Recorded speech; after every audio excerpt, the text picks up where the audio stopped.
It's the most natural question in the world to have asked. Have you asked it? Why doesn't a good God stop a bad virus? I'm sure you, like me, were disturbed when you began to see pictures of the mass graves being dug overseas, hear the figures in Spain and Italy, UK, USA, Brazil, India. The impact that was having on lives, on livelihoods around our globe was disturbing. And of course, it's not only the deaths that we think of. Many who are sick are still sick and will suffer long-term implications from having received the virus. Then there's the economic implications, the job losses, the shutdowns, the businesses that have gone out of business, the impact on the education sector and on the travel industry. And of course, those economic implications are never merely economic. They take its toll in terms of downturn in income and relationships, families under pressure, increase in domestic violence, increase in the rate of suicide. And all of this causes us to ask God this question. It seems very reasonable to ask God, why? Why have you allowed this to happen? Why didn't you stop it at the start? Why haven't you intervened? Why don't you intervene right now? Well, friends, there are some things that we cannot know and some things that we can know. So I want to start with what we can know, and that means taking a step back so that we see the big picture. And here's where I want to start by asking, what's wrong with the world? The world started perfectly when God created it. Our relationship with God, perfect. People loved, worshipped and obeyed God as they were created to do. Our relationship with one another, there was understanding, there was communication, there was love, there was no struggle with identity and anxiety and depression or addiction. And we were God's resident managers of his creation, and everything was perfect there too. We did our job well. But it doesn't take us long to realise that that is not the way the world is now. And the scenes of these last couple of weeks have made that abundantly clear. The riots, the recession, the murder. We look at situations in the Middle East and Nigeria, the Sudan, the Congo and Syria. The world is in a mess, and it's been in a mess for a long time. Now why? What happened to God's good creation? Because humankind rejected God. We're made for a relationship with him, and yet we are capable of refusing. In the most rebellious human act ever committed, men and women stepped outside of God's ordained plan and decided to do things instead their own way. And in an instant, fear and guilt and shame became human standard experiences. Rather than submit to God's authority, people became their own gods. And the Bible tells us that the whole nature of the world was thrown into chaos when, as a whole, humans decided to do their own things, their own thing. The impact on the whole of creation was massive and profound. The entire universe was impacted deeply by the outfall of mankind's rebellion against God. There is a confronting connection in the Bible between our rebellion against God and disorder and upheaval in creation itself, from the DNA in our human body to the shifting of tectonic plates beyond, under the earth. So alongside the beauty of our world, around us we also see ugliness, a certain disorder. And that means that bad things happen to all people, good and bad, more on that next week. Bad things happen to people all the time. From earthquakes and tsunamis and cyclones to bushfires and cancer and MS and Parkinson's disease and coronaviruses and coronavirus 19. The world is not as it was created to be because of mankind's rebellion. It's seriously mucked up and it's badly flawed. It's lost its way. Every time you hear of a death or a loss, a sadness, a grief, or a war, a disaster, a famine, a black man killed by a white police officer, a pandemic, when you confront the excesses of drugs and alcohol, when you head off for a funeral, when you face the challenges and aches and pains of old age, when you face someone's temper, when someone offends or mistreats you, all of those are the effects of the mucked up world in which we live. And we read from Romans 8 that not only do we groan because of such things, but the whole creation groans, waiting for God to do something about it. The reality is that we are all both victims of and contributors to human evil. And I know all too well the evil desires of my own heart. And perhaps you know the evil desires of yours as well. So the question is, what is God's plan? Let's look secondly at God's grand plan. Do you know God's reaction at the rebellion of the human race? Here's what we read very early on in the Bible from Genesis 6. The Lord saw how great the wickedness of the human race had become on the earth, and that every inclination of the thoughts of the human heart was only evil all the time. The Lord regretted or was grieved that he had made human beings on the earth, and his heart was deeply troubled. The inclination of the human heart, only evil all the time. God was grieved and deeply troubled. Wouldn't you be? And our first question is, well then why doesn't God do something about it? And the answer is that in the books of the Bible, because the Bible is a library of books, in the books of the Bible, after about chapter 3 of the very first book, the rest of the entire Bible spells out God's plan to answer the rebellion of the human race, to do something about evil and suffering, about death and dying. What is his plan? So radical is it that the Bible describes it as a new creation, a new heavens and a new earth. Yes, this one is destined to come to an end. And what will the new one be like? Well, think of everything that you love about this creation. Perhaps you love the ocean, or perhaps you love the mountains or the plains. Perhaps your favourite thing about this world in which we live is the finest joy of a beautiful, perfected relationship with another human being. Perhaps it's something from the animal world that you love.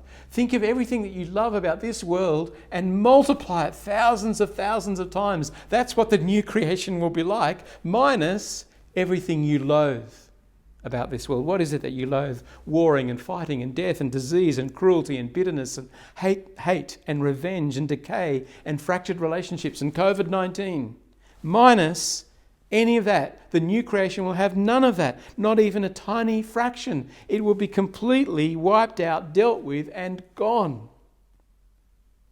So God, grieved that he had made mankind, hurt by their evil, has a grand plan to wipe out all evil, to bring this creation to an end and replace it with a new creation. That's God's grand plan. But how will it be that rebellious people such as me will be able to find themselves in relationship with God once more? Through the life and death of Jesus, who lived the perfect life that we can't live and died the death that we deserve. Our rebellion was put on Jesus' shoulders. The impact of all human evil over all time. It sent Jesus to his grave. And yet God's power is greater than all the world's evil.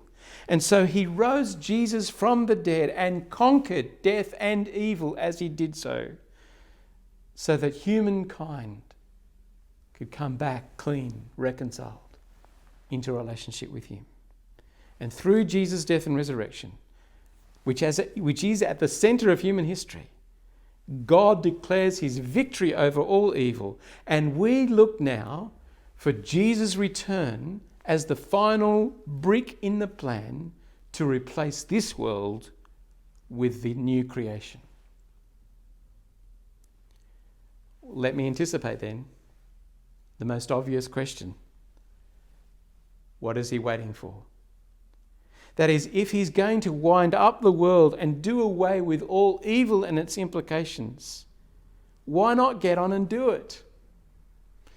And the only part of the Bible that seems to suggest an answer is this one from 2 Peter chapter 3. Do not forget this one thing, dear friends. With the Lord, a day is like 1,000 years, and 1,000 years are like a day. The Lord is not slow in keeping his promise, as some understand slowness. He is patient with you, not wanting anyone to perish, but everyone to come to repentance. So the Lord does not work in our time frame. He is out of time. He is in eternity. And so what might seem slow to us is not slow to him.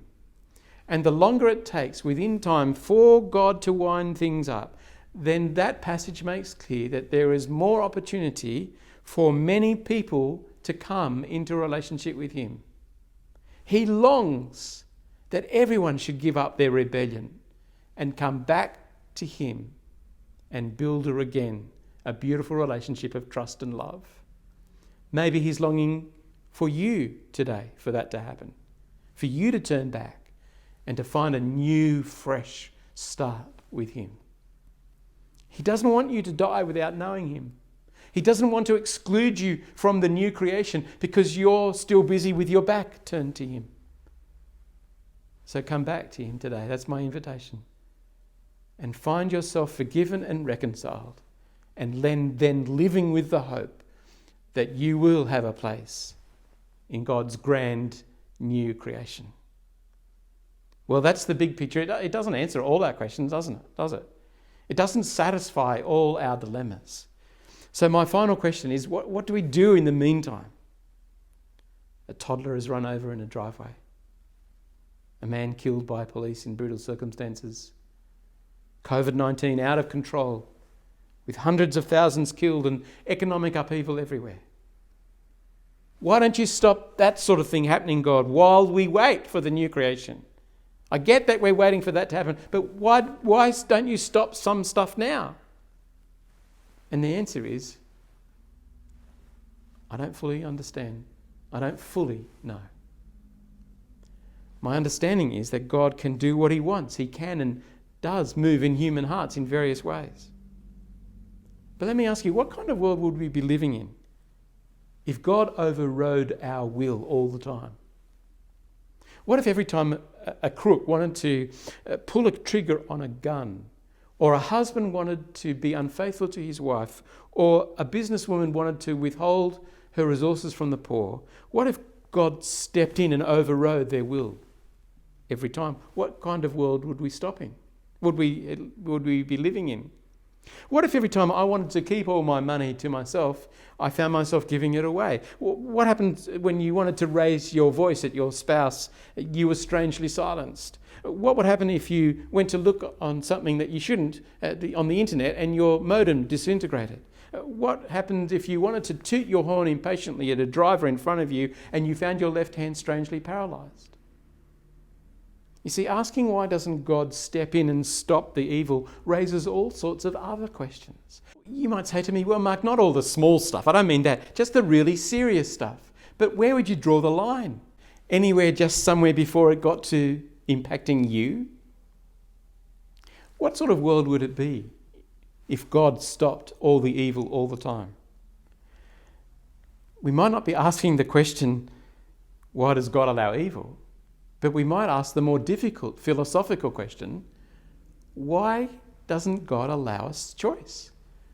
Why don't we have any will? If God was simply and profoundly to stop all evil now, then I wouldn't be standing here preaching. And you wouldn't be sitting there listening. So in the meantime, we can't know all the answers. We don't know all the answers. But we do know this, that in our suffering, he is with us.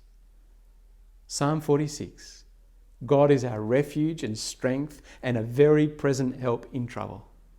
So when we do face challenges, when we are perhaps impacted by COVID-19 and all its implications, we run to God as our refuge because he's promised to be that. We draw strength from his strength and we know that he is ever present with us in our time of need. And we know that our God knows suffering and loss and evil. He was persecuted in the person of his Son. He was beaten and whipped and went to the cross. He knew losses and sadnesses and bereavements in his life. He knows what we're going through. We can run to him. We can find that he understands. He is with us in all the challenges that we face. So even though the way is hard, we put our small hand, as it were, into his big hand.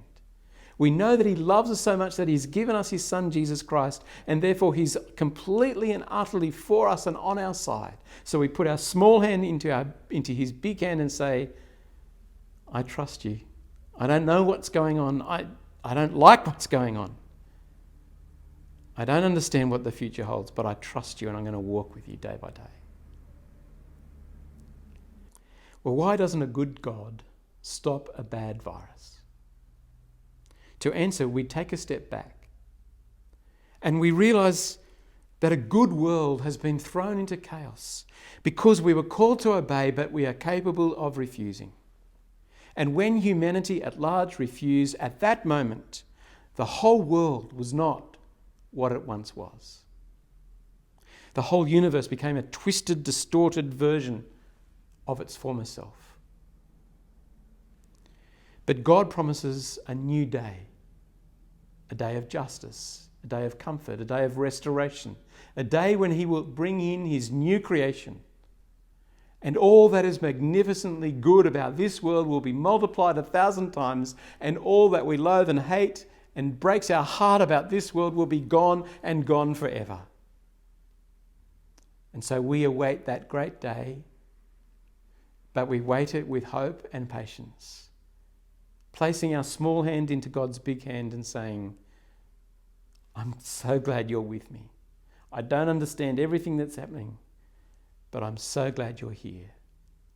And we run to him as our refuge and our strength and our very present help. Amen.